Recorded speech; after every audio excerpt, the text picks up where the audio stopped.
Opini Majalah Tempo. Netralitas politik aparat negara dalam pemilu 2024. Aparat hukum yang tidak netral dengan menggalang dukungan untuk pasangan Prabowo Subianto dan Gibran Rakabuming Raka dalam pemilihan umum 2024 makin terbuka. Intimidasi kepada kepala daerah dan kepala desa di Jawa Tengah dan Jawa Timur berlangsung masif dan terorganisasi.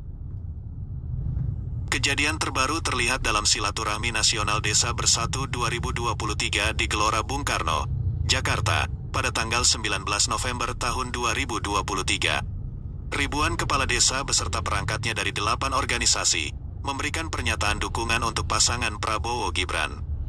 Gibran, putra sulung Presiden Joko Widodo, hadir dalam acara yang digelar secara besar-besaran tersebut. Para kepala desa dan perangkatnya, sebagian berasal dari Jawa Timur dan Jawa Tengah, datang karena dikerahkan polisi. Aparat hukum mengancam mereka yang menolak dengan tuduhan menyelewengkan dana desa. Seorang kepala desa di Kabupaten Bangkalan, Jawa Timur, bahkan dipanggil polisi karena mendukung calon presiden lain. Khawatir menjadi tersangka, ia mengalihkan dukungan kepada Prabowo Gibran. Dana desa memang instrumen efektif untuk menggayat dan menekan kepala desa. Sepanjang 2023, pemerintah mengalokasikan 70 triliun rupiah untuk 74.954 desa di 434 kabupaten kota. Selama tahun 2015 sampai tahun 2021, tak kurang dari 433,8 miliar rupiah dana desa dikorupsi. Sebanyak 729 kepala desa dan perangkatnya menjadi tersangka penyelewengan itu. Tak hanya dilakukan oleh polisi, indikasi intimidasi juga dilakukan aparat kejaksaan.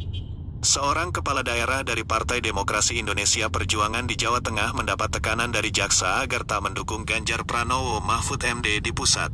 Jaksa Agung Muda Intelijen Reda Mantovani juga diketahui meminta Badan Pengawas Pemilu mengusut acara calon anggota legislatif Partai Kebangkitan Bangsa di Sumatera Utara yang menampilkan baliho pasangan Anies Baswedan dan Muhaimin Iskandar.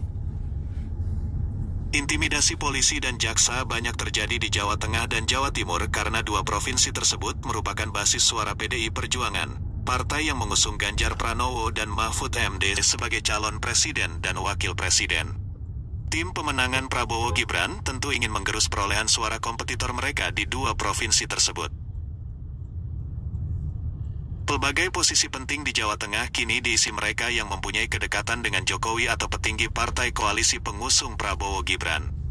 Misalnya penjabat Gubernur Jawa Tengah, Komisaris Jenderal Nana Sujana.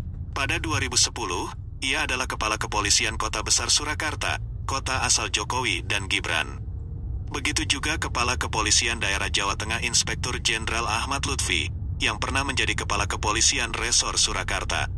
Adapun Panglima Daerah Militer 4 Diponegoro, Mayor Jenderal TNI Widi Prasetyono adalah mantan ajudan Jokowi. Begitu juga dengan Jawa Timur, Presiden Jokowi menempatkan mantan ajudan Presiden Susilo Bambang Yudhoyono, Inspektur Jenderal Iman Sugianto, sebagai Kepala Polda Jawa Timur sebulan setelah Partai Demokrat menyatakan bergabung dengan koalisi Prabowo Gibran pada Oktober lalu. Gubernur Jawa Timur Hovifah Indar Parawansa juga pensiun bulan ini. Posisinya bakal diisi penjabat pilihan Jakarta. Pelbagai intimidasi tersebut adalah buah rasa tak percaya diri Jokowi terhadap kemampuan Prabowo Gibran memenangi pemilu 2024. Melihat sejumlah kejadian intimidasi di pelbagai daerah itu, sulit diharapkan pemilu berlangsung jujur dan adil. Seperti diperkirakan sebelumnya, Jokowi kian tergoda memakai kekuasaan untuk memenangkan anaknya agar bisa terus berkuasa. Semua yang dilakukan Jokowi dan orang sekelilingnya makin menegaskan ihwal gagalnya tesis orang baik yang pernah menjadi predikat Jokowi pada pemilu 2014 dalam mengemban amanat demokrasi.